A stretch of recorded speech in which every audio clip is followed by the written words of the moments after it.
ni mgombea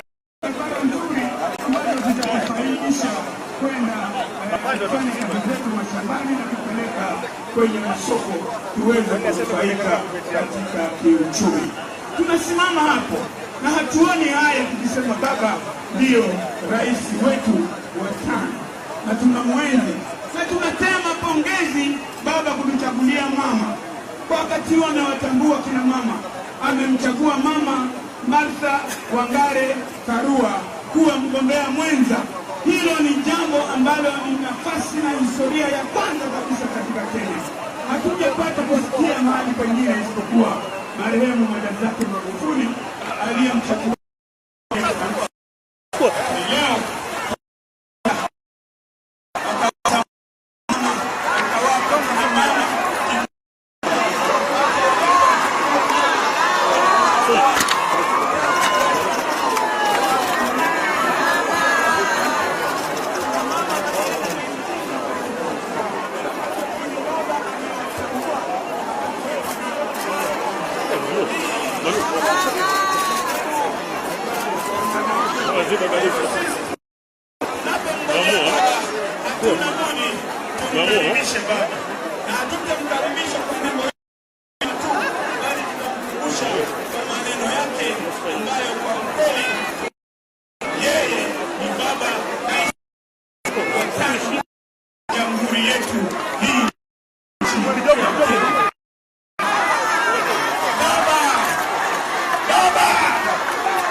Mama Flora Mbeta Chibule yuko pia naye na sisi akiwa amekuja kutufariji pamoja. Basi tunamkaribisha baba. Tuendelee baba. Baba. Baba. Baba. Baba. Baba. Baba. Baba. Baba. Baba. Baba.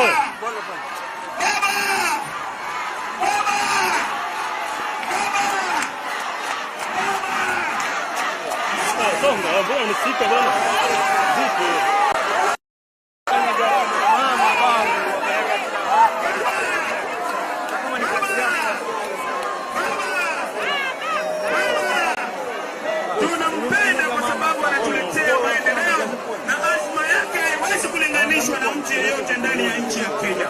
Yeye ni baba ya Wakenya, baba wa wanyonge na baba mpenda amani. Nchi yetu imenawiri na kuboresha katika amani kwa sababu yake. Alipochukua serikali ya nusu mkate, aliposimama yeye na kushika mkono, akaleta hata Mamoti kwenye nafsi ya uongozi. Na wengi wengine ambao walikuwa hata magavana wa Kilifi, lakini tunawaambia wawe na tuko tayari kuambia wasimame na baba kwa sababu baba ndio simba. Hey, tani bea ni episode. Yani hii episode leo kwa moto, yani niko na gari moja safi. Yani mpya kutoka Urban Drive hapo Forest Junction. Also, in case you're interested with this unit, make sure you call the number down below there. Also, let's see how it goes. Sauti sasa kwa Deputy County Commissioner aweze kuendesha ile sehemu iliyoko. Mimi ni nafasi hii na ninawashukuru kwa kumkaribisha baba ndani hapa Rabai kwa hafla hii ambayo baba umefika na majonzi tulio nayo. Wewe ni kiongozi mzuri kwa sababu umesema kama ni harusi utakuja uweke mkono ndani ya sinia ya pilau, lakini ambavyo ni machozi tunakushukuru umekubali kumwaga machozi yako na sisi hapa Rabai tuliyomkosa kiongozi wetu. Shukrani, Mungu azidi kukubariki. Asante sana mzee Mwang'ombe kwa kuweza kutukaribishia viongozi wote ambao wamefika. Tukifika hapo tukijua kama masaa zimeenda sana na ni wakati ambao tunangojea bado pea viongozi wengine nafasi. Ningependa sana wale ambao wamesimama waketi kidogo warudi nyuma, na wale ambao wamejazana pale karibu na tent wakati mali mwili iko tafadhali waondoke. Na bila kusema mengi, ningependa kumkaribisha county commissioner aweze kuendelea na program.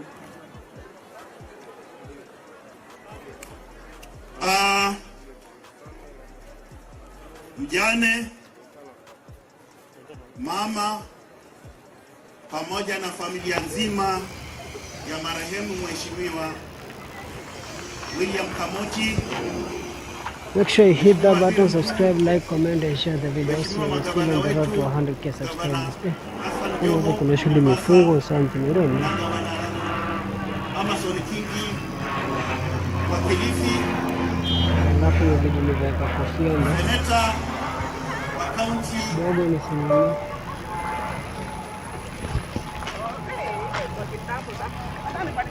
Nimetoka na huo pinda alikuwa ameambia mzee. Ndio ndio mama, ni mchapani. Mambo? Dakika moja. Nazongea naye. Naitwa Dennis, naitwa nani? Jerusa. Sasa nilikuwa natafuta rafiki ni area juzi. Nilikuwa natafuta rafiki.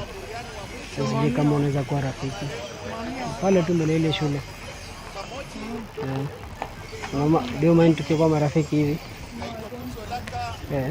So sasa na mpaka alafu basi nakushtua time yuko busy. Leo ni siku ya huzuni. Leo ni siku ya Nani? Sawa, unasema ni? Jerusa. Sawa, nipigie.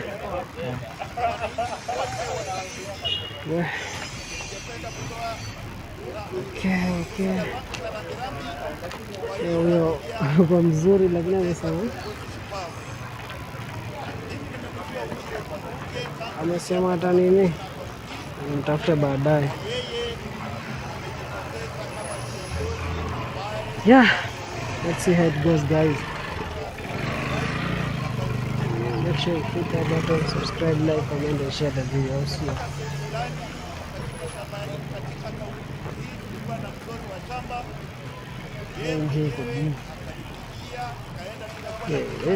kuna demu nimeona mahali ni aje kofiti brother na tegea acha nione kuna demu nimeona pale, acha nijaribu wazi je. Huyo ni fan watu ndogo wananiwatch sana. nauliza tu kuombea hii familia. Mambo? Poa. Naitwa Dennis, naitwa Magi. Unakaa fiti. I love your sense of fashion. Do you mind if you get to know each other hivi? No. Cheki Magi. 1 minute. Sijasema nataka tukue dem na Charlie. Like nimesema can you get to know each other? So shaanza kuniambia you have a boyfriend. Hata sijakuuliza kama uko na Charlie. Ama your boyfriend alikwambia like kusongea na boy yote. Familia ya I'm just saying like sitaki kuongelesha mtu yote. So you don't like making new friends ama? Friends, for friends I like making friends. Si unani dismiss tu hivyo haraka. So we can't be friends at all.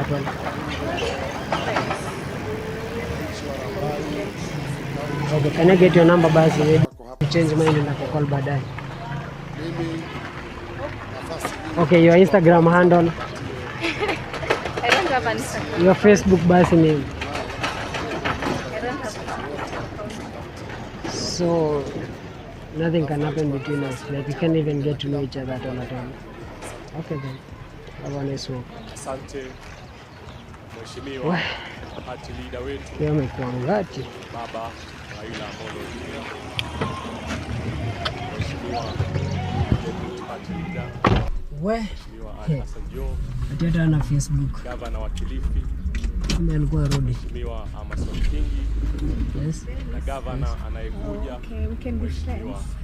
Gideon Ngaro. Sasa tumesema like na wageni wote. Huwezi kuwa marafiki or something. Change mind. Mimi Are you even serious?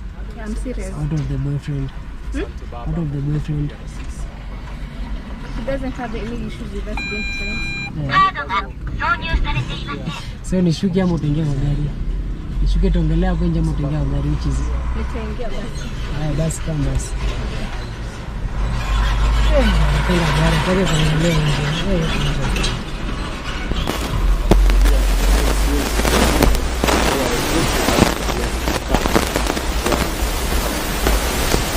Unajua barabara mpango ambayo tulikuwa tunaenda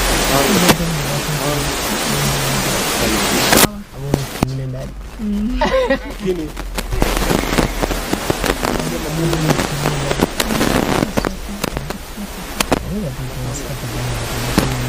sisi kama warabani baba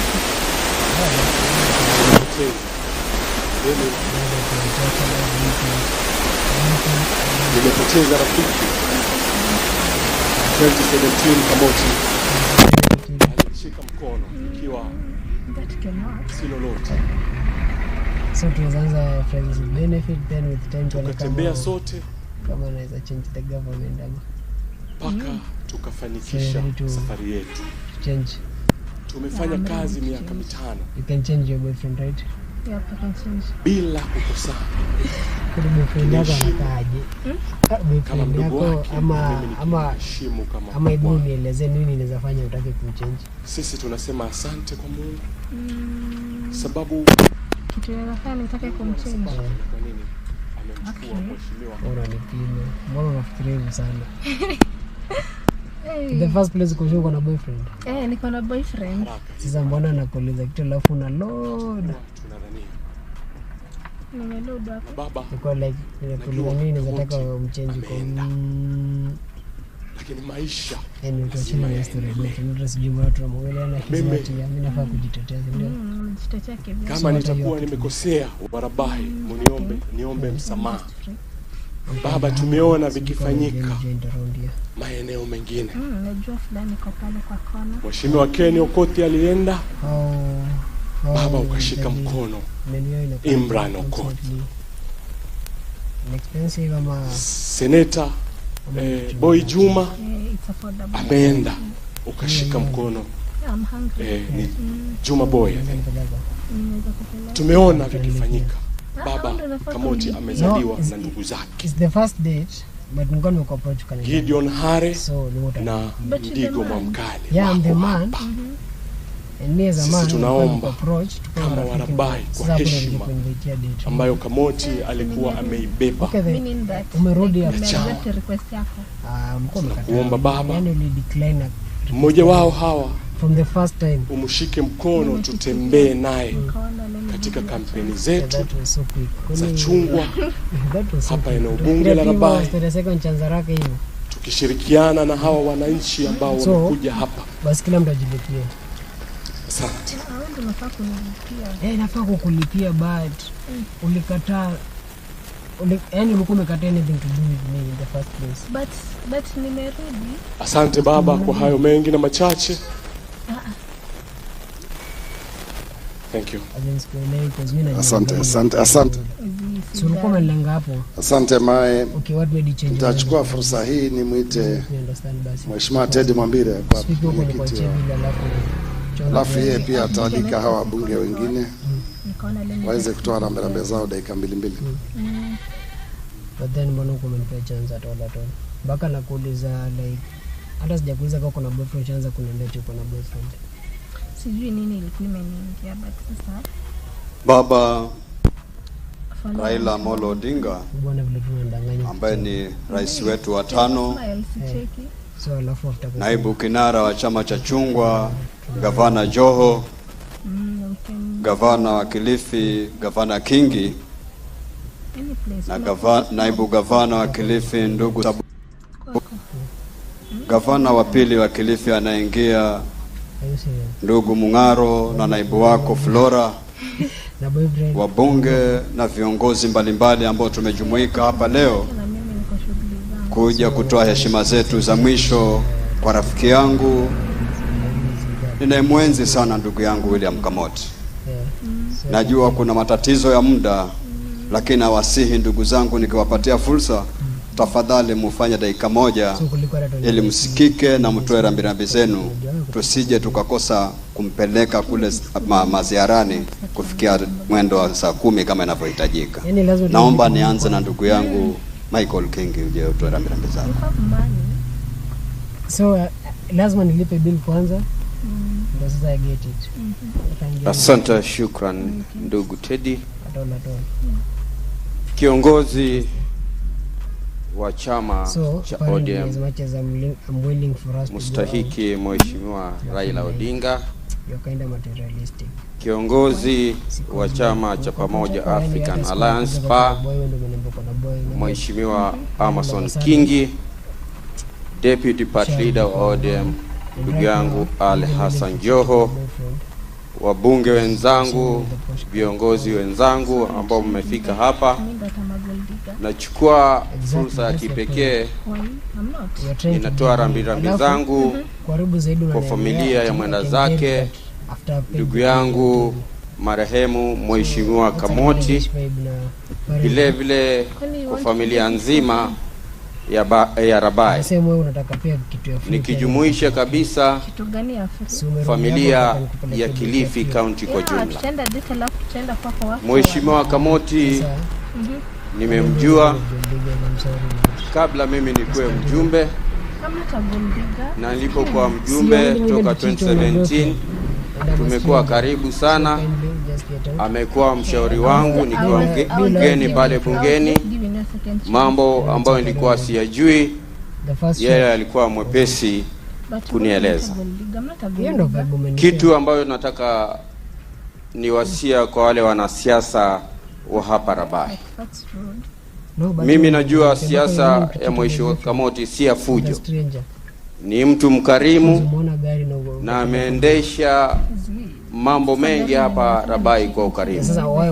Na naomba nyinyi wanasiasa ambao mmeachwa hapa Rabai muige mfano ule wa Mheshimiwa Kamoti, mkwe na siasa ya amani ili Rabai hii iweze kusonga mbele. Kwa hayo machache ama mengi, nasema tuwe pole sote. Asante. Mheshimiwa Kamoti alikuwa wakili kama vile Gavana Amason Kingi, na yuko na rafiki yake ambaye walikuwa pamoja, ambaye nataka nimpe dakika moja tu Omolo salimie, halafu urudi, sije ukasema hatukupa nafasi, sababu kule tunaenda nilikuwa nimekuruka ndugu yangu. Akiwa anakuja nafikiri ningewaambia kwamba ukimuuliza Junet, Mheshimiwa Junet atakwambia mimi na Kamoti ni marafiki wakubwa, na kule bungeni huwa kuna kiti kimoja, yule atakayefika kimbele anakalia kile kiti. Kwa hivyo siku kama Kamoti amechelewa na kalia kile kiti, na mimi nikichelewa na kalia kile kiti. Endelea.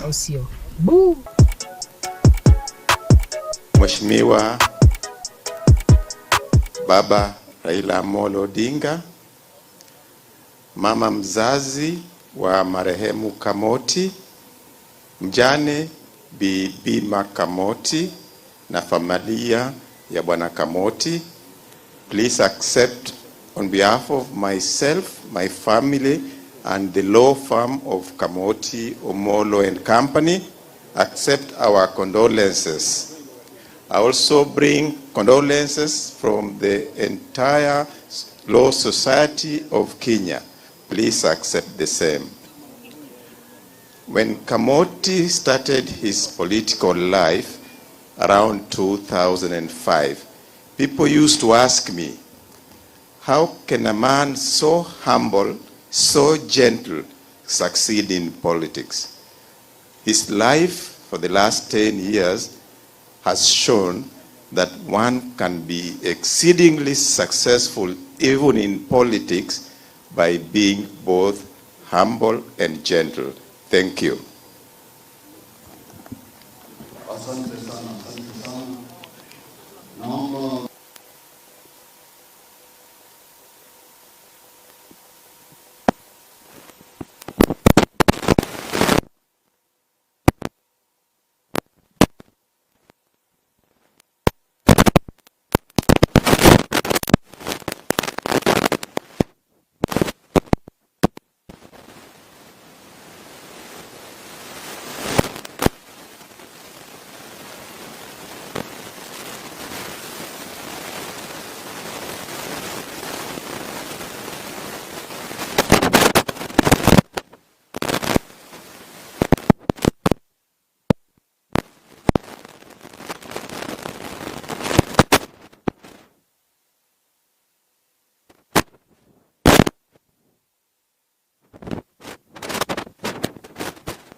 Tuweni pole sote.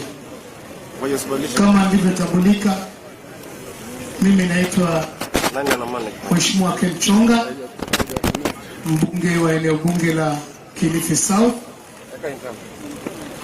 na pia nikiwa Deputy National ODM. Nataka nichukue nafasi hii kupeana rambirambi zangu za dhati kama alivyoeleza ODM Chairman Kilifi County. Ni kweli Mheshimiwa Kamoti was a very close friend of mine in and outside parliament. Nilikuwa nikimtania mara nyingi, akanambia mimi ni mjombako, ukoo wangu umetoka Mwamumba. Nikimwambia wewe si Mwamumba, ananiambia unajuaje si kucheza na mamako? Basi ilipofika hapo nikasalimu amri. Familia, tuweni pole. Lililotukia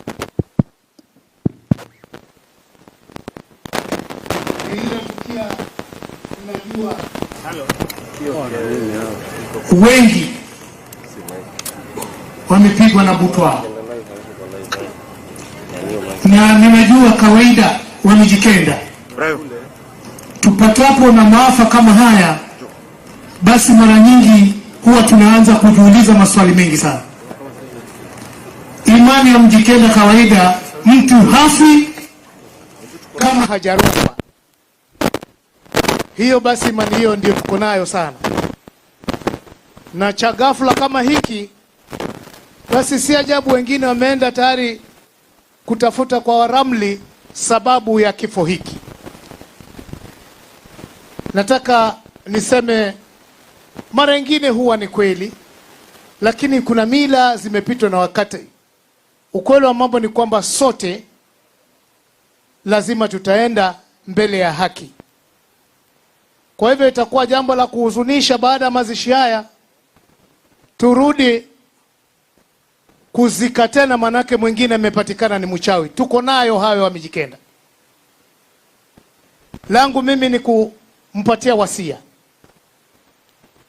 Tuko kwa mazishi. Alokufa ni mwanasiasa. Mimi mwenyewe nimekuwa naye jana, na tumeongea mpaka mahali kwingine hatukuelewana. Siasa wakati wake umefika. Langu mimi ningesema tuzungumze masuala ya kisiasa na kipimo. Kama kuna kile mimi huwa kinaniudhi sana, ni kusikia matusi yenye baba huwa anatusiwa, haswa kutoka kwa viongozi ambao kwamba wamejengwa na baba. Ni jambo la aibu. Nungunika, lakini hii ni haki yangu niliseme. Huwezi ukauma mkono ambao kwamba huo ndio umekulisha. Kwa hivyo hii siasa isikuwe kama ni mwisho wa maisha, hali ya kwamba baada ya siasa maisha hataendelea.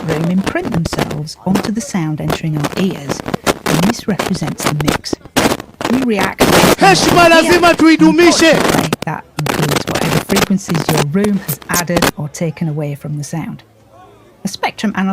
Wewe nungunika, lakini huo ndio wasia wangu.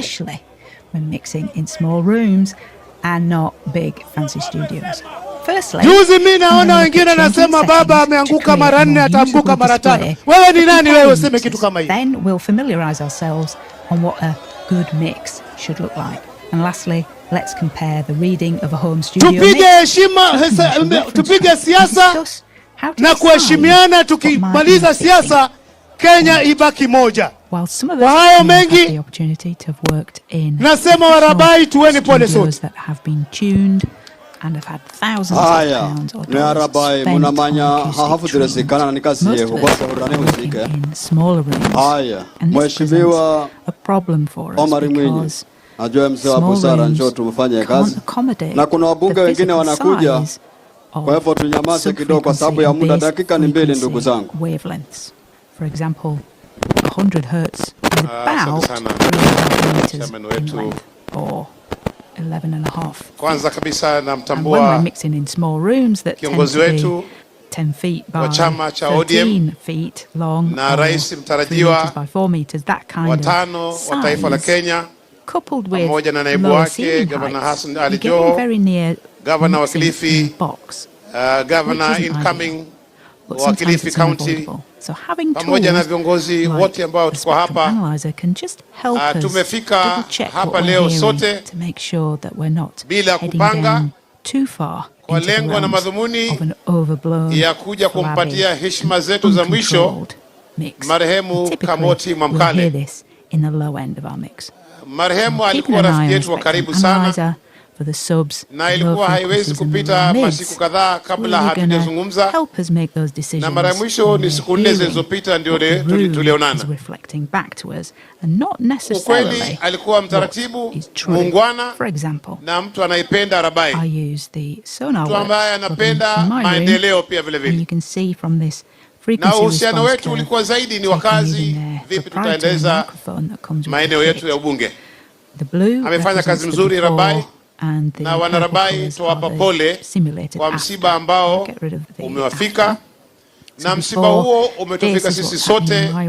Na ndio naona kuna makamishna 5 hapa, wabunge wako hapa, wafanyikazi wa bunge pia wako hapa, na tunavyozungumza hapa tunaomboleza Kenya mzima. Lazima uelewe hivyo, kwa sababu ni kiongozi wa heshima na kiongozi ambaye alikuwa hana fujo na mtu na hana dharau kwa mtu yote.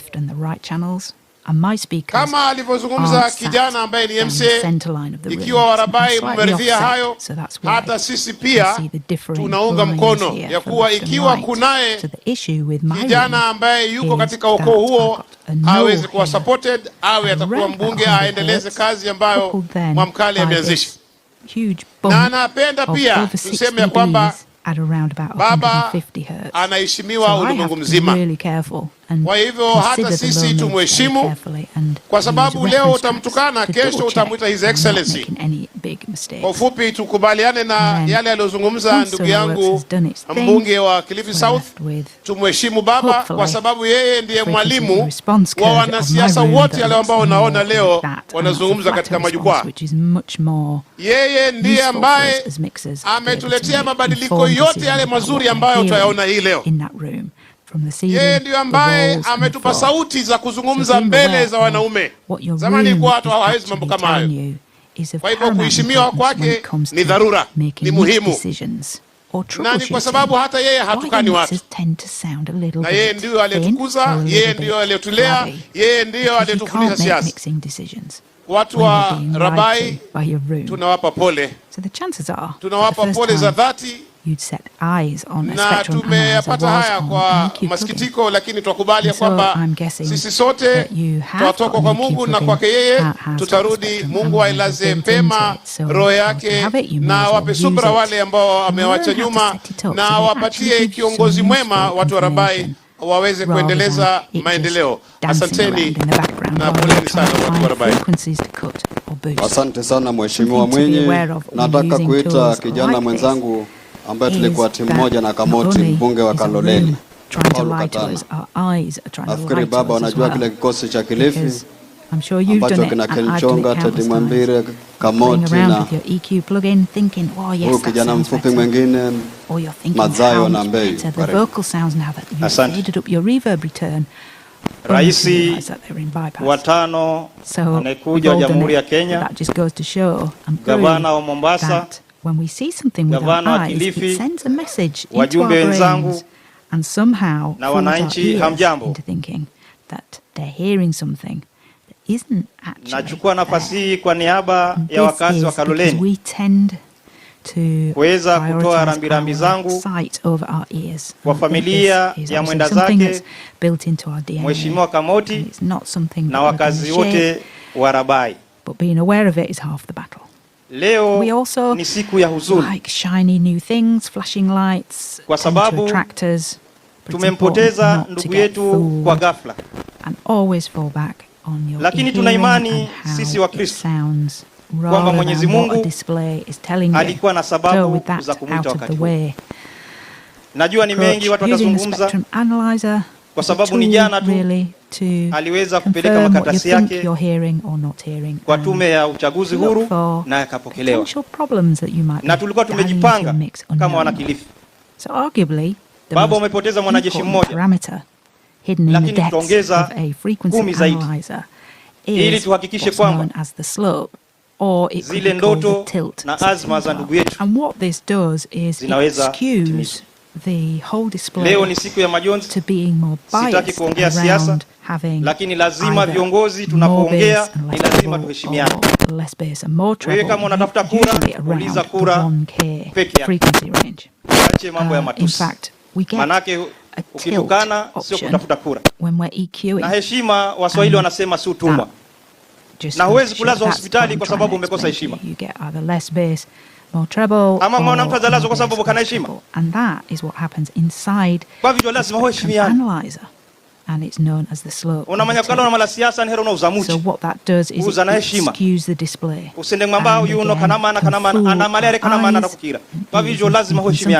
When it's not. So they sort of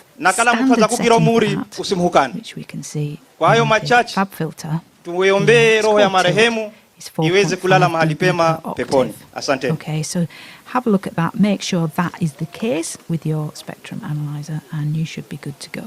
Naomba mniruhusu sasa niite Simbajike kutoka kule Likoni aje atoe rambirambi zake, sababu nimekuwa nikiita wanaume na mifahali imekuwa mezidi, na Kamoti alikuwa akifanya kazi na hiki kiumbe mnakiona kule bungeni. So with that out of the way, let's have a look at some of the other settings. Now this is what the fab filter comes default with.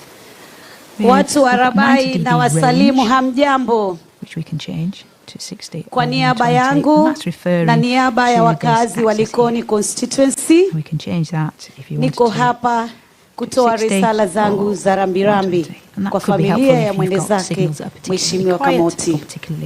Mheshimiwa Baba Raila Amolo Odinga, ambaye inshallah kwa uwezo wa Mwenyezi Mungu utaongoza taifa hili kwa awamu hii ya 2022.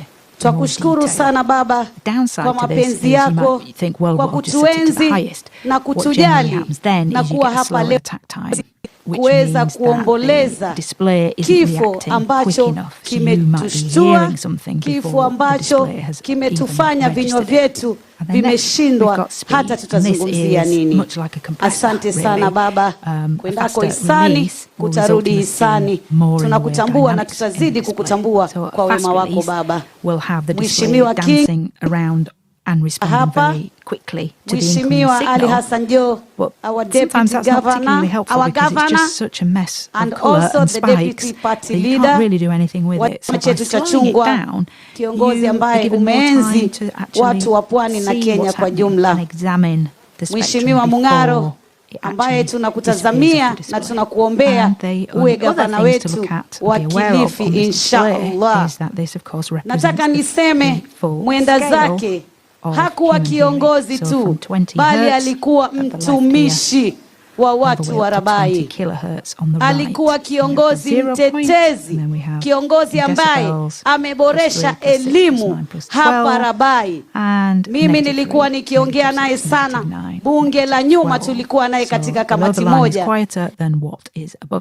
And we can change the scale should we so desire. Wanafunzi wengi ambao wanawasomesha kwa miaka 4 pasi na malipo.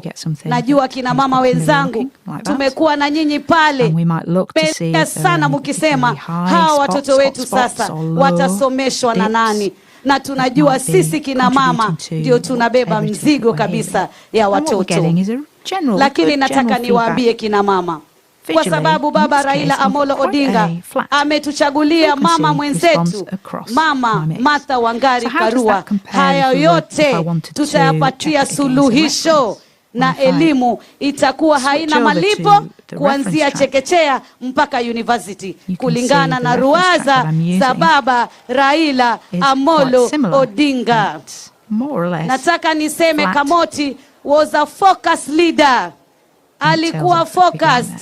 Kamoti amefanya kesi nyingi bila kuchukua hata shilingi kwa wakazi wa Rabai na hata kule pwani kwa jumla. Kuna kesi ambayo yeye Faki Madzayo ameipigania ya mambo ya mashamba bila kuchukua ada yoyote.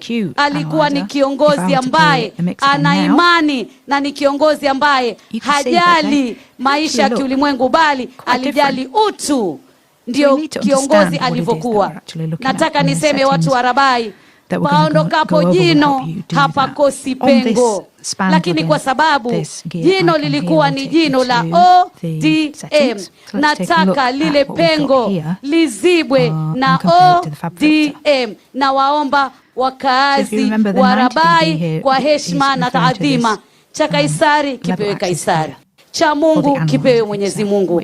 Kwa hivyo tunaomba jamani, na kina mama, tarehe 9 mwezi wa 8, sisi kina mama tulivyotukuzwa, tulivyoenziwa, tulivyoenuliwa, leo tuna suluhu wetu hapa Kenya. Baba, hatuna cha kukulipa bali ni kura zetu tarehe 9 mwezi wa 8. Mapema baba watangaza, inshallah kwa uwezo wa Mwenyezi Mungu, na koma zote zilaleva mwenga. I'm going to take that to 0. So that's the first thing. We're now on our way to comparing apples. Kwa sababu ya muda, ndugu zangu nyinyi ambao mmebakia, tafadhalini, tumebaki na dakika 25. Tuko wengi, tuko na jukumu tufanye. Naomba mniruhusu nimwite ndugu yangu Badi Talib. Dakika ni moja tu, salimia ili wajue Badi ni upi, alafu which is set to 20.48 points. Now, the high in the Procu 3 equates to 4096. 4096. Wanarabai, hamjambo. Is there only box angle? So mimi leo jambo la kwanza nasema, and then speed inna lillahi wa inna ilaihi rajiun. Leo mimi jumbe wa Jomvu, Mheshimiwa Badi, niko na huzuni sana kwa sababu Mheshimiwa Kamoti amekuwa jirani yangu, amekuwa rafiki yangu sana. Mheshimiwa Kamoti kabla hajafariki juzi tulikuwa na yeye pale Bonje. Jana nasikia Mheshimiwa amefariki.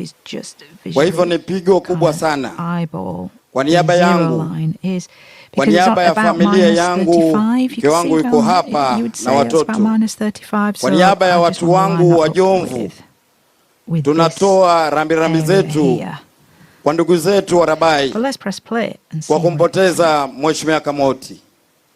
Kwa shauri ya muda, sina jingine mimi la kuzungumza zaidi ya huzuni ambayo ninayo kwa Mheshimiwa Kamoti. Nimeweza kusafu na yeye bunge la 11, leo bunge la 12. Ametuondokea, lakini nasema kwa ajili ya hali Kamoti ambayo alikuwa nayo kutokamana na chama chetu, kwa uweza Mwenyezi Mungu, watu wa Rabai, tarehe 9 mwezi wa 8, rais wetu akishapishwa, Mheshimiwa Raila Amolo Odinga, mumpatie mjumbe wa ODM kutoka Rabai. Asanteni, Mungu awabariki.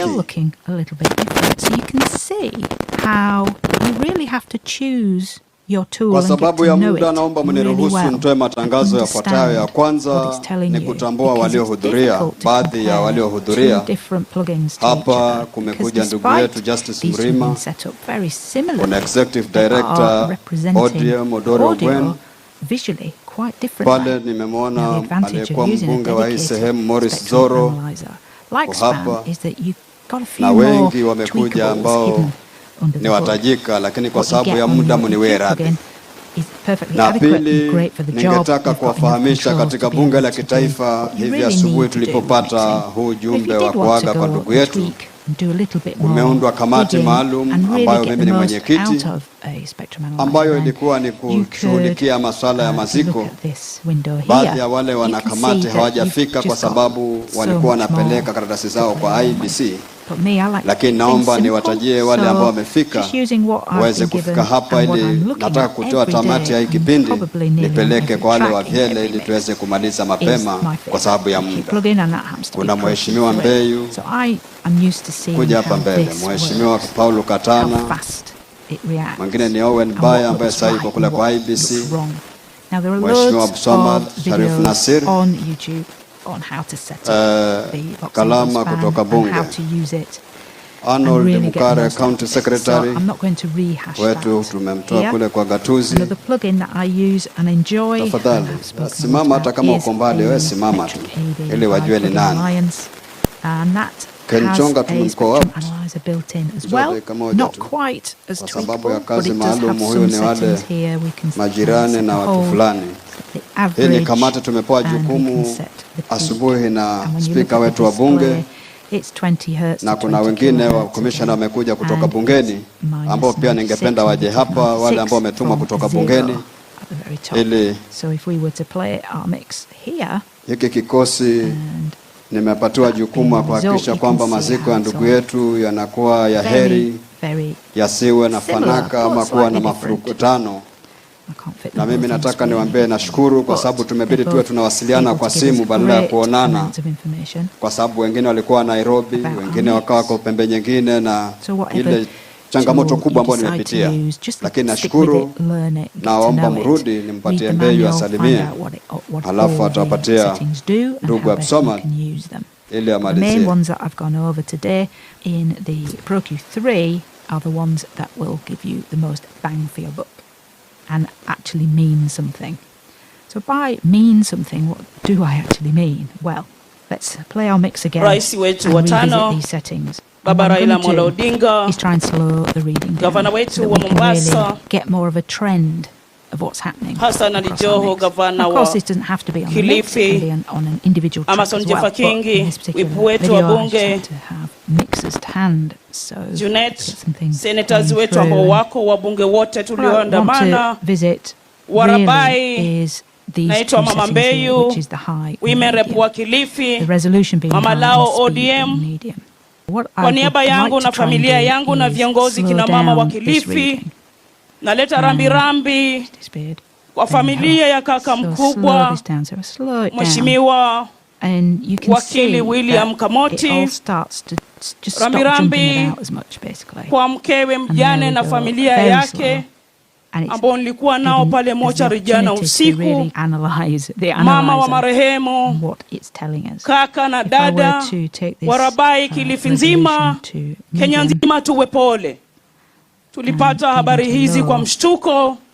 Nilipokea huu mwili pale Kilifi County Mochari, ilikuwa huzuni kubwa. Kifo ni maandiko, sote tutapitia. Tuombeane uzima.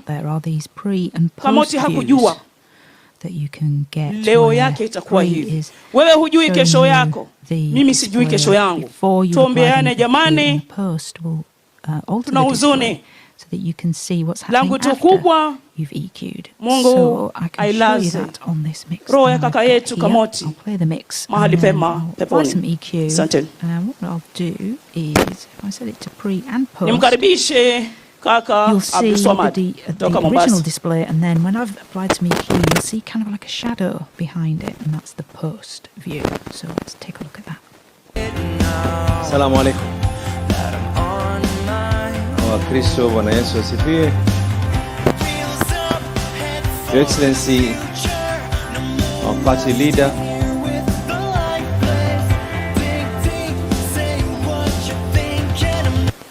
okay, did you see that? I just Your Excellency, our party leader, down again. The next president, the Republic of Kenya. When you start to Magavana EQ, you get this shadow, which is the original signal. Hassan Ali Joho, signal is kind of overlaid. Ndugu Kingi, wajumbe wenzangu, na kila ambaye kwamba ameweza kufika hapa. I don't think I actually really take siku notice of that. Mbili zilopita. Again, I'm usually using my ears.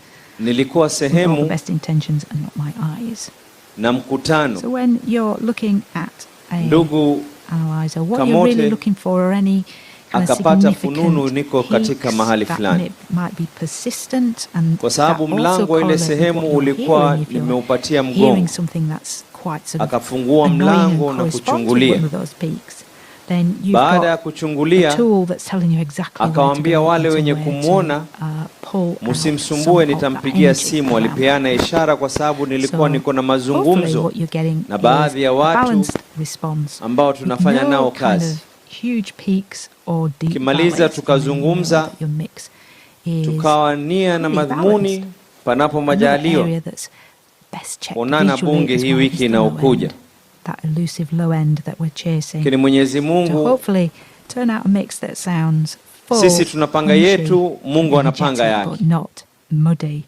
Your Excellency, kuna jambo na hili naomba, kama kweli tuna huzuni tunayafikiria ya ndugu yetu, tarehe 4 Julai mwaka 2019, Your Excellency, tulipigana ndani ya bunge kama wabunge wako kuhusiana na mambo ya bandari,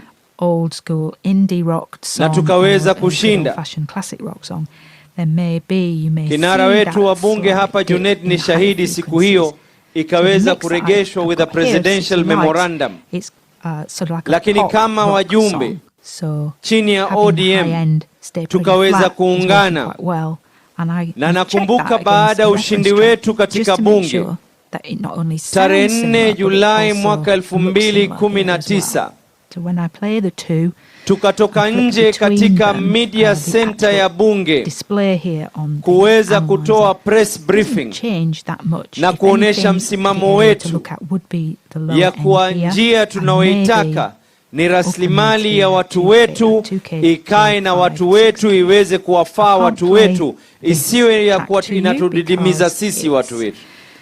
Kwa hivyo Your Excellency, kwa heshima ya walokuja hapa na heshima ya marehemu ambaye msimamo wake ilikuwa ni kupigania haki watu wa pwani kwa jumla, mimi naomba Your Excellency, kando na wale matapeli wenye kusema ya kwa wao ndio watakuwa ni wenye kukomboa katika hapa tulipo, iwe ni ukombozi itatoka kwa mikono yako, na sisi ambao tuko chini kama wajumbe, magavana, tuwe tuna katika mstari wa mbele kuhakikisha tumekomboa watu wetu dhidi ya dhiki ya uchumi ambao wanaosikia.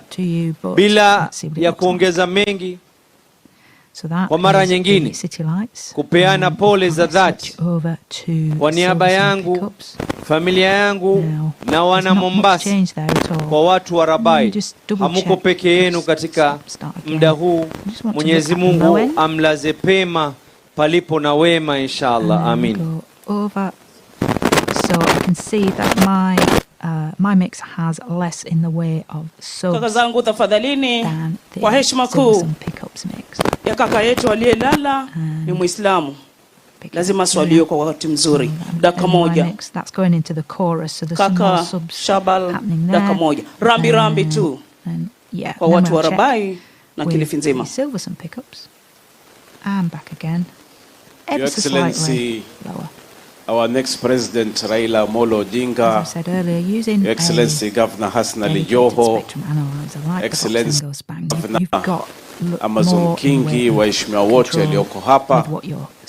Sisi Waislamu mambo yetu ni mafupi. Inna lillahi wa inna ilahi raji'un. Na kuna aya kutoka Surat al-Fajr yasema, ya ayuhan nafsil mutma'in, irja ila rabbika radhiyan mardhiya wadkhuli fi ibadi wadkhuli fi jannati. Na manake kama utakwenda kwa Mola wako na wewe uko radhi, na wewe uko radhi, lazima ukamilishe majukumu yako kwa familia yako, kwa Mungu wako na kwa jamii yako. Na alhamdulillah marehemu amekamilisha yote. Na mimi najua na hakika what you can see very nicely kwa matumaini yake marehemu ni kwa Raila atachaguliwa the fifth president wa Kenya. Na waomba na nyinyi pia mukamilishe matumaini yake, na kama alivyotaka, na mumpigie kura Raila, na mumpigie kura ODM. Kwa haya mafupi, poleni sana familia na watu wa Rabai na Kenya kwa jumla. Assalamu alaikum. This is the mix building up, so Kaka Senator Wapale Isa. So how's that my boy on my mix then? Daka moja tu rambi tu my mix now. You can see that I don't have that hollow between 300 and 400, and my mix starts to asante sana mheshimiwa Mbeu, sort of 70 baba kinara wetu ambaye Mungu akipenda tarehe 9 mwezi wa 8 atakuwa rais wetu wa 5 katika jamhuri hii yetu ya Kenya. Kwa majina kamili, mimi naitwa Isa Juma Boy, ni senator kutoka kaunti ya Kwale. Nimekuja hapa na risala za rambirambi kutoka kaunti ya Kwale, haswa nikipewa salamu zingine za rambirambi na gavana wetu mtarajio wa kule Kwale, Profesa Hamadi Idi Boga, amenituma nije nitoe risala za rambirambi kwa familia na kwa watu wote wa Rabai. Mimi sitakuwa mrefu sana kwa sababu marehemu Kamoti alikuwa ni mtu karibu sana na sisi.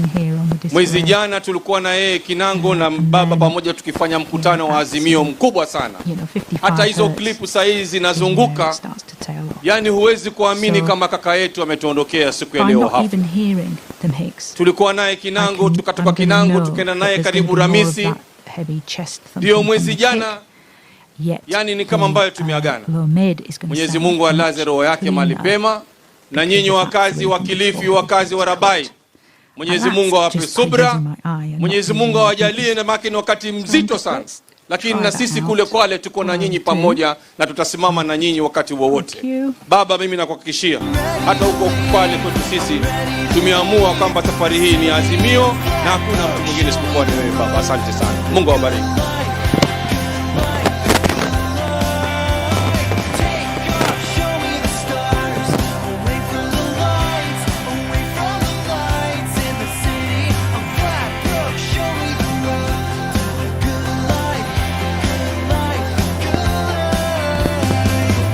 Rais wetu wa 5 Mheshimiwa Deputy Party Leader Hassan Joho, gavana wetu wa Mombasa, gavana wa Kilifi, wageni wote, wageni wote, assalamu alaikum.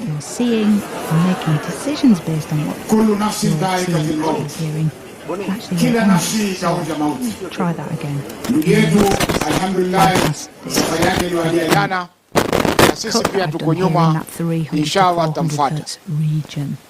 Ningependa kuchukua fursa hii kutoa rambirambi zangu kwa niaba ya familia yangu na familia na watu wa Mombasa, na vile vile pia mawakili wote wa Mombasa na Kenya kwa jumla, sababu Mheshimiwa Kamoti alikuwa ni wakili na alihudumu kama wakili hapa Mombasa kwa muda mrefu kabla ya kuchaguliwa. Vile vile ningependa kusema kwamba Mamoti alifanya kazi yake barabara kabisa. Na sisi hapa Pwani tunatakana tuchague viongozi kama marehemu Kamoti, kwa sababu anajua haki zake, anajua haki za watu wake, na anazipigania kikamilifu haki zile. Na ndio maana Mombasa tukasema sisi pia kwamba lazima tarehe 9 Agosti tumchague baba Raila Amolo Odinga kama rais wa 5 wa Jamhuri ya Kenya, kwa sababu ni mmoja kati ya ambao wamepigania haki zetu kwa muda mrefu sana nchini. Asanteni sana, Mungu atubariki. Kwa haraka ni mwite kaka Deputy Governor wa Kilifi. And I actually do a steeper slope.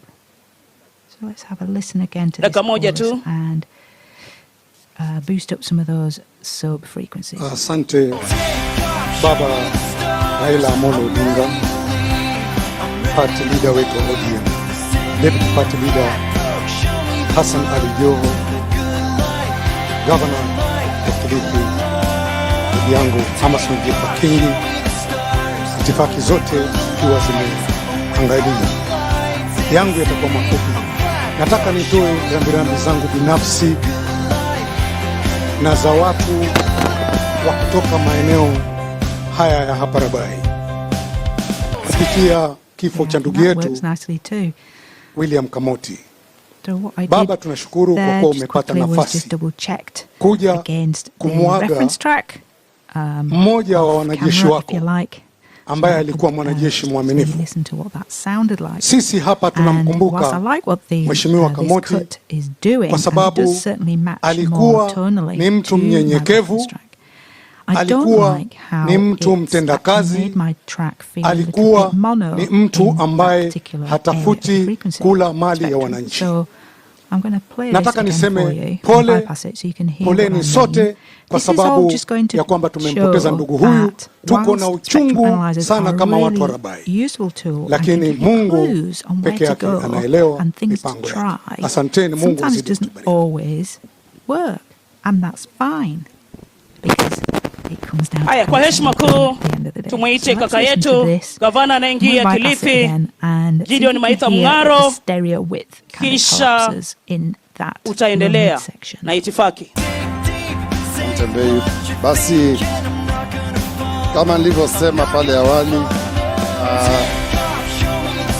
Rais mtarajiwa the 5th Mheshimiwa Raila Odinga na familia, mimi pia nichukue fursa hii nitoe rambirambi zangu za dhati kwa familia ya Mheshimiwa Kamoti, mama, ndugu zake na bibi na watoto.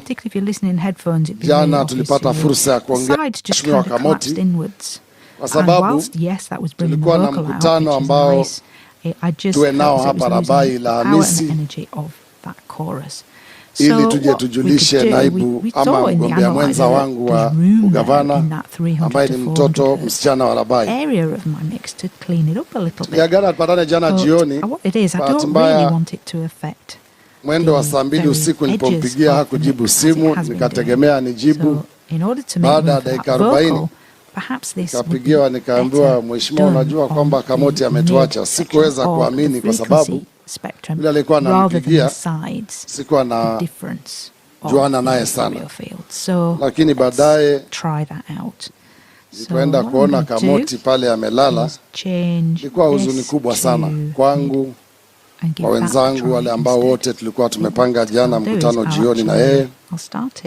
Naombea familia, watu wa Rabai, watu wa Kilifi County, Mungu awape uvumilivu, Mungu awape subira kwa msiba huu. Na mimi nichukue nafasi hii niwaambie tu kwamba Mheshimiwa Kamoti alikuwa na ndoto nyingi za Rabai. Mimi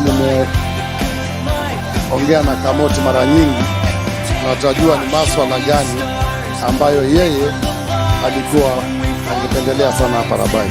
Na mimi nahakikishia watu wa Rabai na Kilifi County, Mungu akituajalia, tarehe 9 mwezi wa 8, Baba Raila Amolo Odinga akiwa rais wa Kenya, nikiwa gavana wa Kilifi, maswala na ndoto ya Kamoti ya maji Rabai, mambo ya afya, mambo ya elimu tutayatatua hapa Rabai, na maswala mengine mengi ambayo yalikuwa kimkera Kamoti.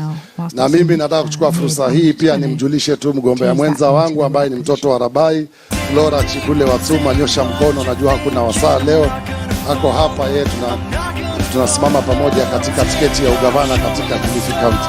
Na vile vile kuna mwenyekiti wa chama cha Jubilee, najua ni kijana wa hapa, anasema nataka kuongea dakika moja, lakini Junet amesema atashare na wewe dakika yake moja baadaye akija kuongea.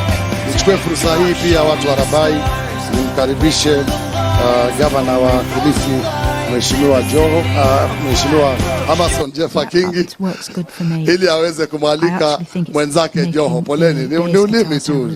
Najua kwamba gavana ni Kingi. Mbona mmefurahi sana? Gavana Kingi, tafadhali. Ili uamue utakaribisha watu vipi? I might want to look at and investigate and try out a 350 hertz cut, and I'm doing it. I realized that yes, it clean things up. Kwa heshima kuu, wacha tumkaribishe kaka yetu whip pale bunge, kaka Junet Mohamed, alafu yeye atamkaribisha gavana wa Kilifi, gavana wa Kilifi atamkaribisha gavana wa Mombasa, deputy party leader, alafu baba peane rambirambi kaka yetu aswaliwe.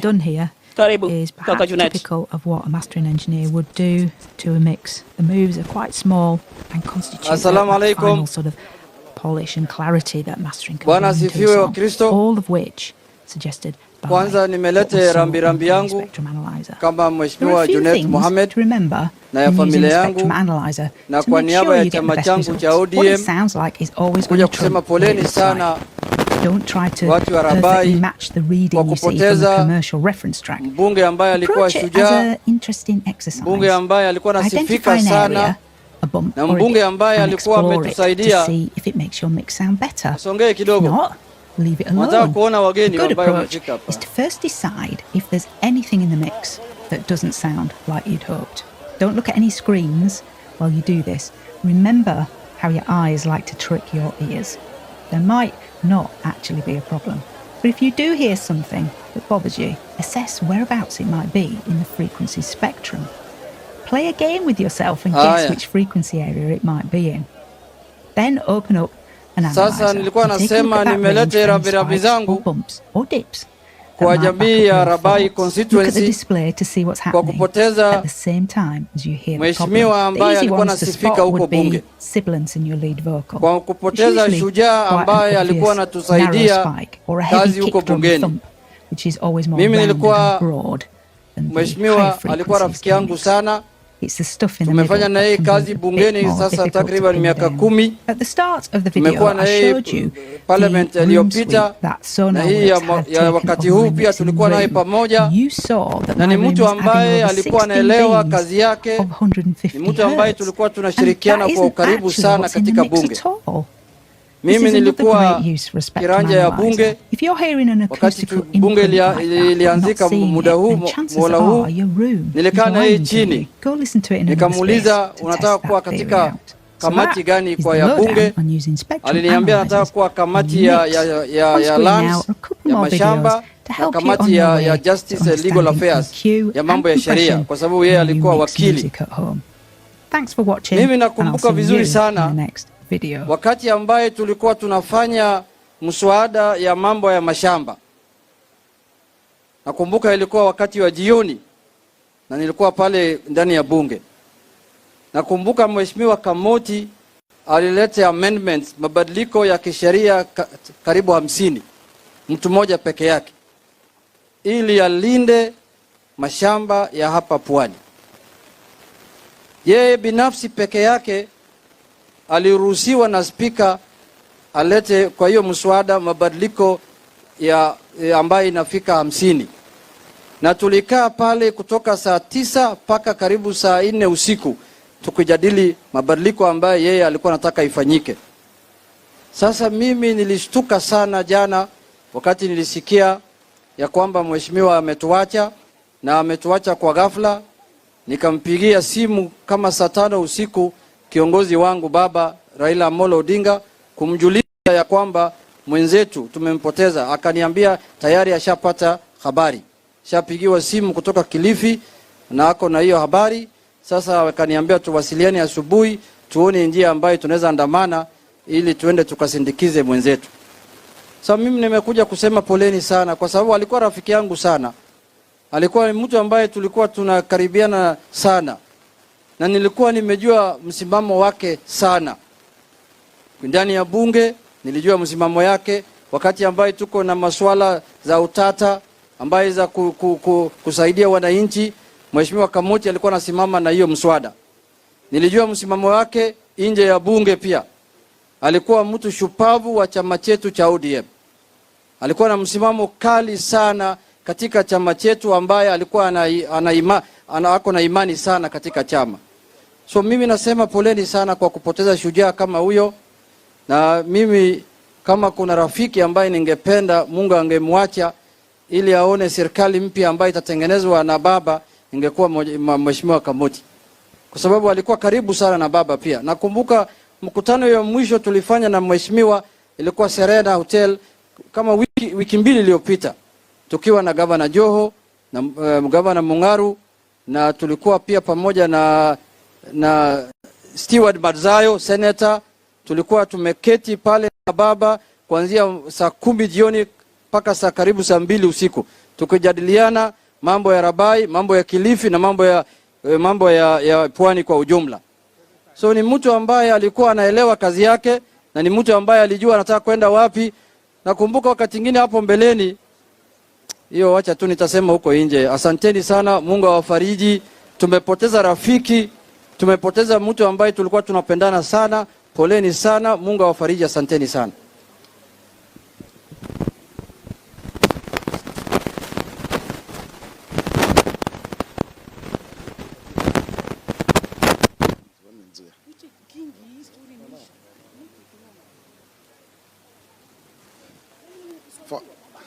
Half a second, half a minute, it will not be fair. Asante. Familia ya marehemu Baba Mheshimiwa Raila Odinga, itifaki zote zikizingatiwa, basi kwa niaba ya chama chetu cha Jubilee, kwa niaba ya familia yangu na mimi mwenyewe binafsi, ningependa kuchukua fursa hii kupeana salamu za rambirambi kwa familia, mama, mjane, ndugu, watoto na mbari yote ya Mwamru. Poleni sana kwa msiba huu. Kifo cha ndugu yangu kilinishtua sana, na mimi nimejifunza kitu kimoja kwa kifo cha ndugu yangu, rafiki yangu, ya kwamba hata kama uko na mpango ambao utaufanya kwa nusu saa inayokuja, umtangulize Mungu. Usisahau kusema inshallah. Ndugu yangu Kamoti nilikuwa naye Jumanne iliyopita, tuliongea mengi sana. Alikuwa rafiki yangu, alikuwa mwandani wangu, na alikuwa na mengi sana ambayo tumepanga kuyafanya, haswa katika uchaguzi huu unaokuja. Mwenyezi Mungu amemchukua, lakini haya mazishi tutatafutana wandani wote wa Mheshimiwa Kamoti, tuhakikishe ya kwamba ndoto zake zimetimia. Poleni sana na Mungu atubariki. Asante. Asante Mheshimiwa. Basi wacha nimwachie sasa, kutoka hapa Gavana Kingi ataendesha kule kumebaki. Asante.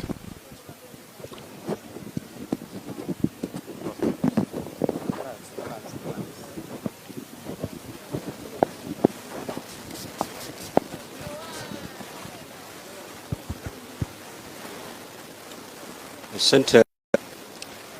Familia ya kaka yetu mwenda zake mjane na mamake mzazi wakili Kamoti, kabla sijapeana rambirambi zangu, ningependa kumtanguliza kakangu ili apeane rambirambi zake kwa niaba ya wakazi wa kaunti ya Mombasa. Karibu.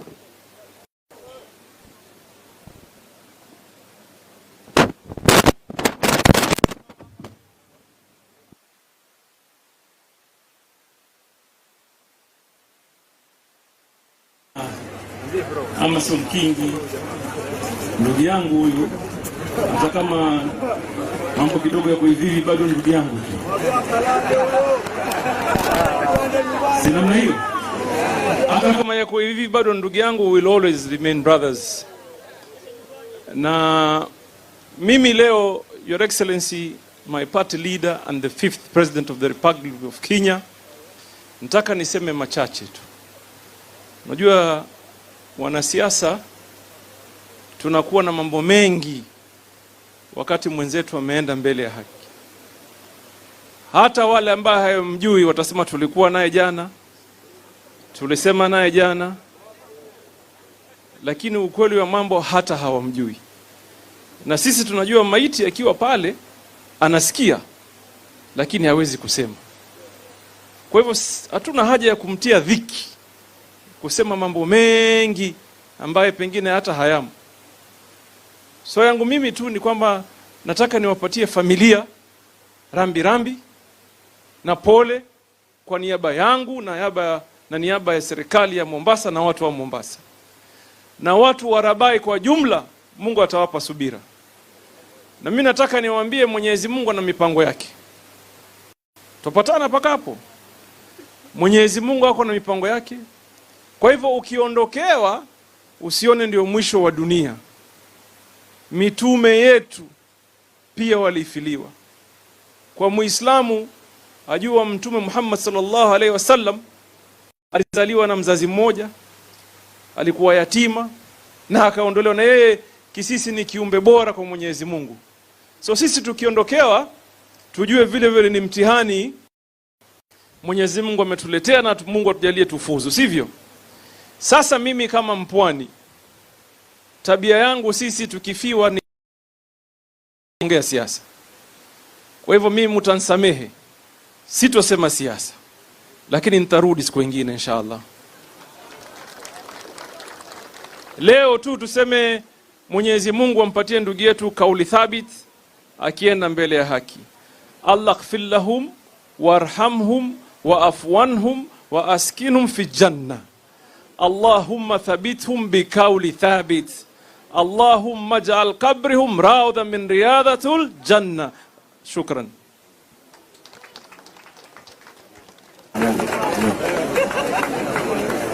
Amina.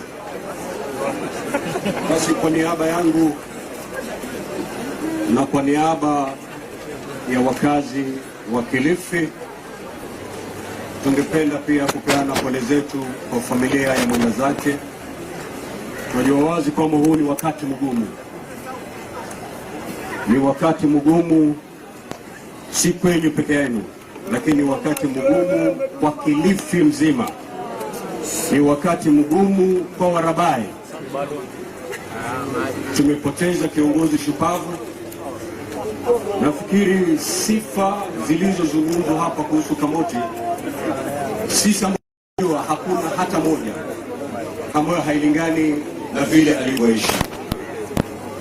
Kwa hivyo letu ni kumwomba Mwenyezi Mungu kwamba airehemu roho yake pahala pema peponi. Ikiwa sisi ni wanafunzi, tutajifundisha kitu kimoja peke yake kwa Mheshimiwa Kamoti. Tusahau mengi, lakini hilo tuende nalo. Kamoti ni mtu ambaye alipiga siasa yake ile tunaita politics of tolerance. Hapigi kifua, hangoi mabango ya wenzake, hatukani wenzake. Ni mtu ambaye ni mcha Mungu, ana utu na ana maono. Ikiwa yote tutayasahau, twende na hilo moja. Na kama vile kakangu alivyosema, si siku ya siasa, ni siku ya majonzi. Because the family is hurting and is hurting much. Kwa hivyo pia mimi sitazungumza siasa hapa. Nataka nikome hapo na nimuite the right honorable Prime Minister, Mheshimiwa Raila Amolo Odinga, ili apeane rambirambi.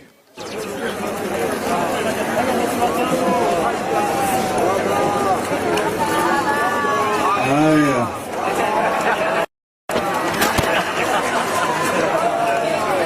Mama Bi Kamoti, watoto Halima, Rukia, Jamila na Mamkali, jamii yote,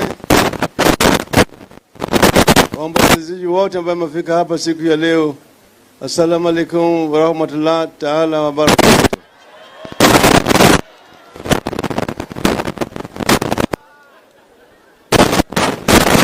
Wakristo, Bwana Yesu asifiwe. Tumekuja na majonzi. Manake jana ni kama mchezo tu. Jamaa mmoja wangu anatuma mimi SMS kusema ati mbunge wa Rabai, lakini akasema jina tofauti, amefariki. Sikuamini. Baadaye nikampiga simu akaniambia mimi ni Kamoti. Sikuamini. Lakini vile ya jamaa amesema, wiki mbili iliyopita tulikuwa na Kamoti Nairobi, tukaongea juu ya mambo ya Kilifi huko pamoja na Joho, Junet, Senator Mazayo na nani? Nafikiri tulikuwa na Teddy. Tukaongea kwa kirefu kabisa na bwana Kamoti. Kamoti alikuwa ni kama ndugu yangu mdogo, lakini mtu ambaye yenye busara, yenye akili mingi zaidi. Yeye kila mara kama amekuwa mshauri wetu. Tulikuwa vile vile na bwana Jimmy Kaindi wakati huo. Sasa yeye mwenyewe alikuwa na maoni mazito sana juu ya mambo ya hapa pwani. Hapa Rabai nimekuja mara mingi kuja kusindikiza na marafiki yangu. Marehemu Profesa Katama Mukangi nikuja kuzika hapa. Rafiki yangu mzee Simbawanga, mzee Pekeche, tulimzika hapa. Lakini haya yote ni ya Mwenyezi Mungu. Kitu muhimu zaidi ni wale ambao wamebaki nyuma. Tuangalie maslahi yao. Na Kamoti ameenda, lakini ameenda mawacha jamii. Amewacha bibi, amewacha mama na watoto. Hawa tunataka kuwasaidia. Kwa mimi naweza kusema hapa watoto ambao amewacha, ambaye bado wanaenda kwa mbele na masomo yao, hakikisha ya kwamba wameendelea na masomo yao na wamemaliza masomo yao. Mama, poleni sana kwa kumpoteza Kamoti, lakini sisi tumebaki, tutasaidiana. Sasa wakati huu ni kipindi ya siasa. Na hapo kwa matanga tutaki kuongea mambo ya siasa. Leo tuko na majonzi kusindikisha ndugu yetu. Lakini tutakuja kupiga siasa baadaye. Mimi nataka kuambia nyinyi ya kwamba tunaendelea mbele na hakika ya kwamba mambo yatakuwa sawa sawa. Asante sana. Tunamaliza. Sasa Kamoti jana alipeleka makaratasi yake. Imebaki siku moja. Ningependa viongozi mbaki hapa tushauriane pamoja na jamii ya hapa ya Kamoti, na baadaye mtupatie sisi yule ambaye ataendelea kubeba bendera wa hapa Rabai, bendera ya chama chetu cha ODM hapa Rabai, ili kesho afikishe makaratasi yake huko hapa Rabai ili aendelee na kinyang'anyiro kwa niaba ya chama chetu. Asanteni sana. Mungu aweke moyo ya Kamoti pali pema peponi. So Your Excellency, dakika moja tu tunyamaze. Your Excellency, kwa heshima kubwa nataka kuambia nimesahau.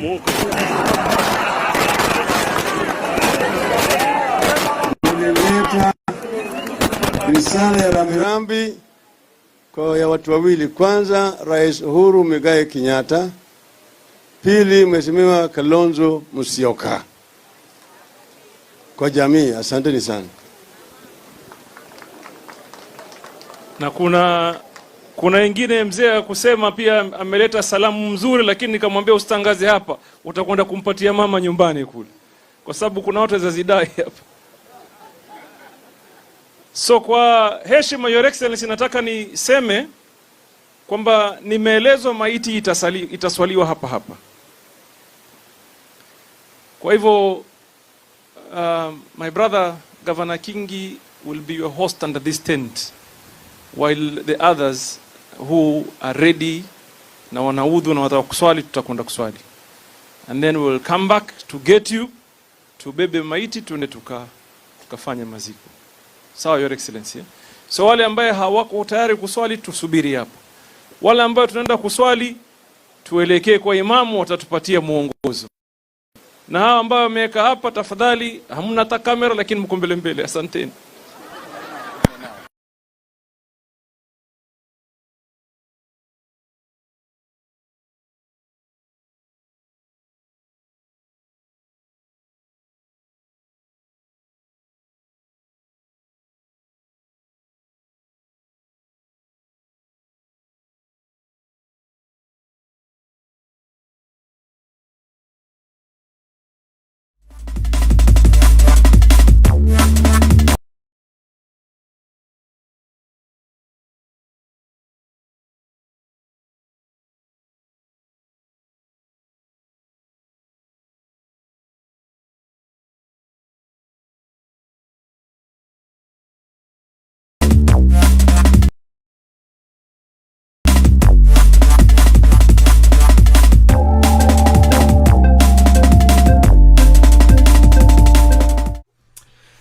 Hello guys, it's Unders. Today I just want to have a little talk about using frequency analyzers in your mixing. I mean, if you're watching my videos, you certainly have watched other videos of other artists where they've got frequency analyzers up and they're referencing those in their mixes and they're using them for certain things, and you've definitely seen me use them within FabFilter's Pro Q and things like that. I just want to go into a little bit why they can be useful for you, especially when mixing, especially on a master bus. Okay, so I'm going to go over a couple of little details looking at Fletcher-Monson curves and the way we hear to a very, very minor degree, and the way we can use a pink noise slope as a good reference and things like that. So I've got two analyzer options up here. First one's a freebie. If you've got Voxengo or something like that, use that, and you can use that as the same reference. What we're going to go over is going to hopefully help you out in your overall mixing process. If these videos are helpful for you, please pop a like on the video, subscribe to the channel. It does help me out massively in creating more content for you guys. So first things first, we are going to have a look at the little Blue Cat one I've got here. And as you can see, I've just captured a bit of a profile of this track, which is a mix down, and you can see there's lots of low end, and then it sort of rolls off gently for the low end with sort of a little bump going on in there as it tails off. And generally that is mixing by ear, and that's how everything's going to sound naturally flat to you. Now the reason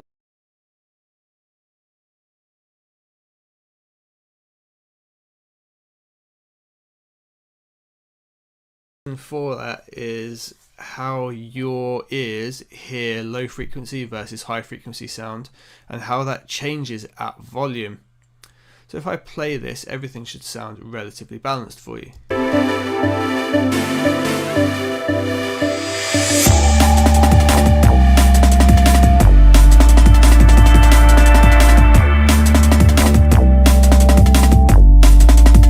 And if we have a look over here on Ozone, which is a little smaller on the spectrum, we can see that it looks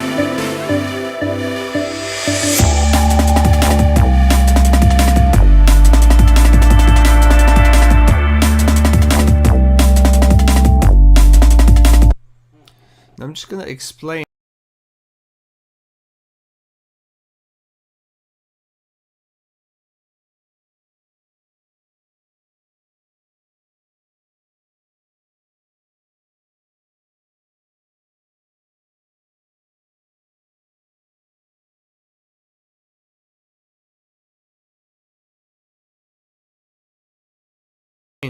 why that particular audio profile works and why that's what sounds correct.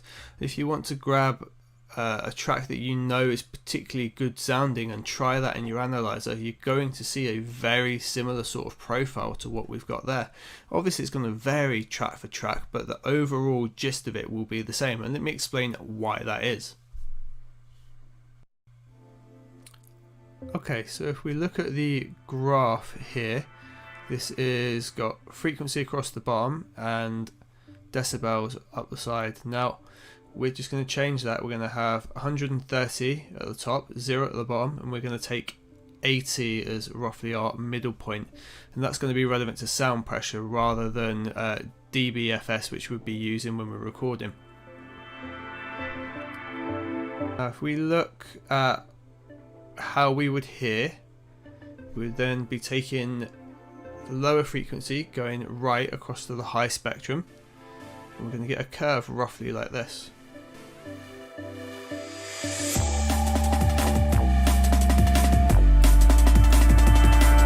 So we need a lot more sound pressure to hear lower frequencies and a lot less around certain points.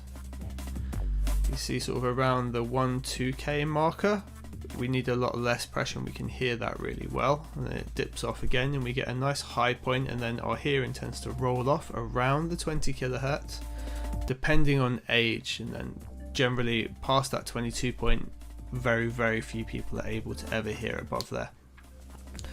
So if we're looking obviously here, we need a little bit more sound pressure when we're going sort of above the 2K point.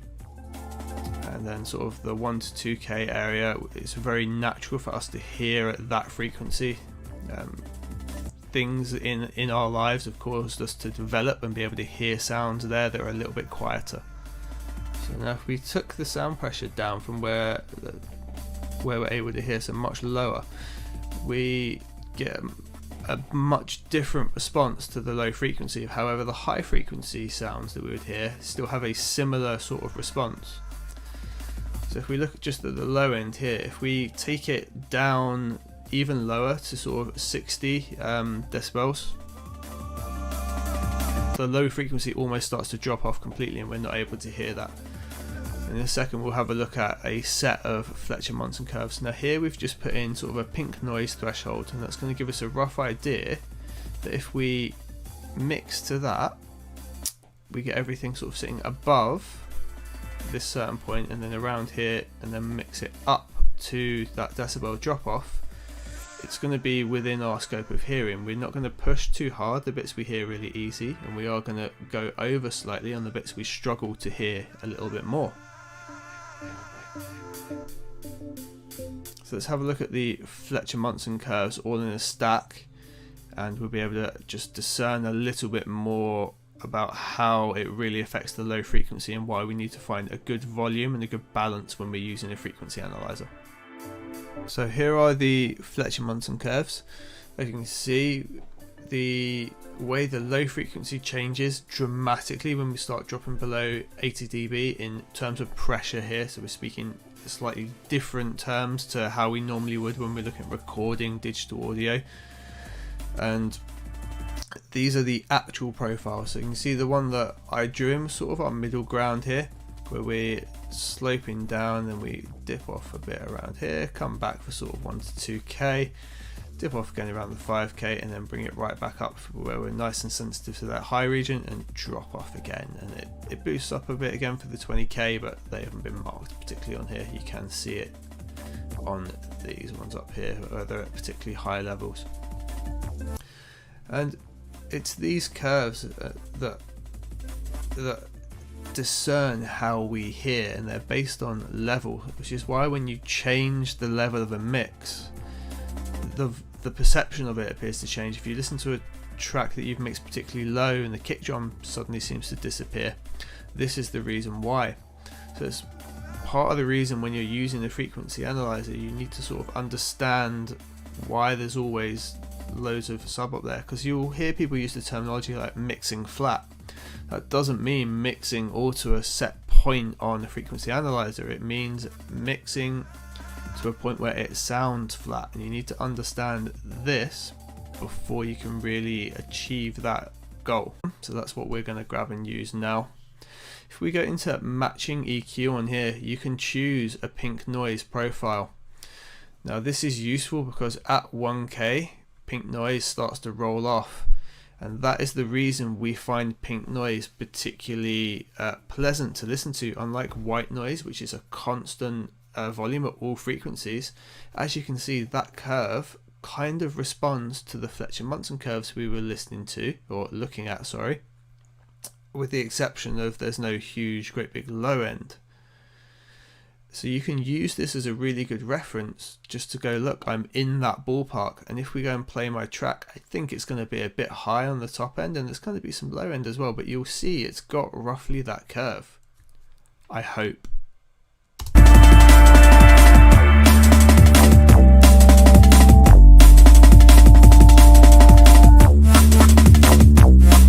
Cool, so we can see that somewhat corresponds to this pink noise dip off, with obviously the sub being added in there, and that's what people are talking about when they're mixing to this pink noise profile. Now you also have the 6 dB guide, which is very similar. You see when I switch between the two, it just rolls off a little harsher, and people can use that as well. It tends to be for more rock and acoustic style mixes, a little bit more natural sounding. The pink noise seems to be the way to go for digital musicians. think now you've got a bit of understanding as to why that works and why you're using it. Hopefully you're going to have a better understanding when you're using your frequency analyzers, and people aren't just throwing this terminology out and getting people confused and misconstrued on what it is that's actually going on. This is the method. So I don't mix to this. I prefer to reference to other tracks that I know are good and just listen and A/B, try in other headphones, and that is how I get to where I work. That's what I prefer. You might want to mix like this. You might find it works for you and it's the way to go. I just hope it's been helpful for you guys, and I will see you on the next video. Bye bye now.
Baby, when I look at you with them baby blues, cutting right This is a great trick to try.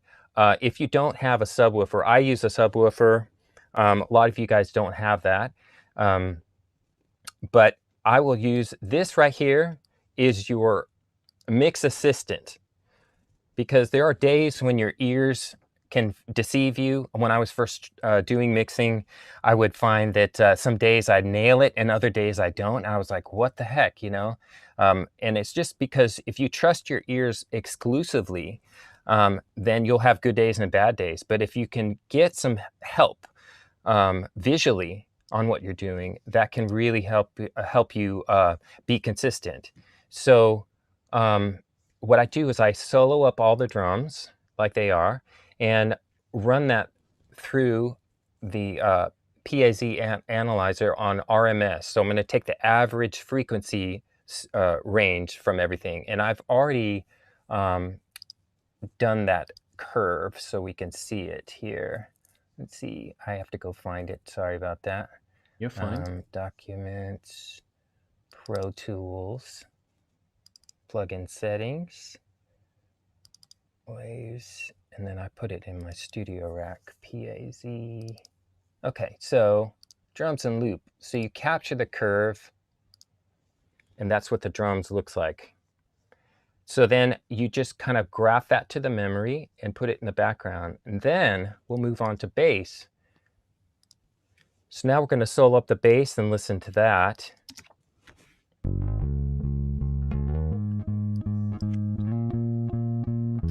And for this, I just kind of added, once again, our friend. And I've added some mid-range and a little bit of low end.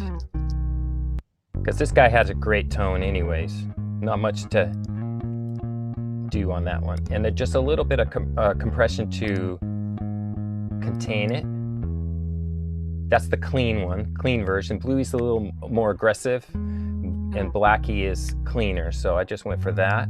And then here's another thing I do is I use a little bit of widener on the bass, and I'll show you the difference. If I go to the waveform analyzer and play the bass, look down here, it's just straight up the middle, nothing left and right going on at all. And so what I use is put a little bit of this on, it spreads the bass out, so it's not just in the center. And all that is the CLA plugin with Mr. Wide all the way up. That's all you got to do. I put that on a effect return. Sounds amazing. Yeah. So that just is a little bit of width there. So once you dial in your bass sound, then what you want to do is solo that, play through the song, and capture that curve, which I've done already as well. And it looks like that. So what you'll notice is that your low end is very evenly matched. So that helps you not to just rely on your ears, but now you have visual confirmation that your low end is matched, and you can then treat it as one thing, your low end of your kick in drums and your bass. So you know that that's pretty dialed in now. So you can solo up your drums and bass.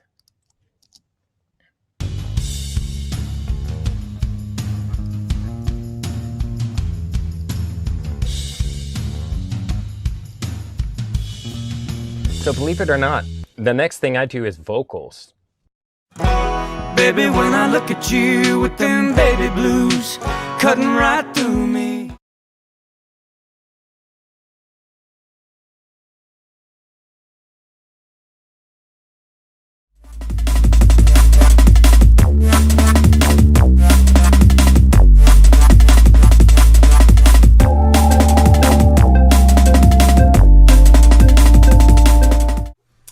Hello guys, it's Unders. Today I just want to have a little talk about using frequency.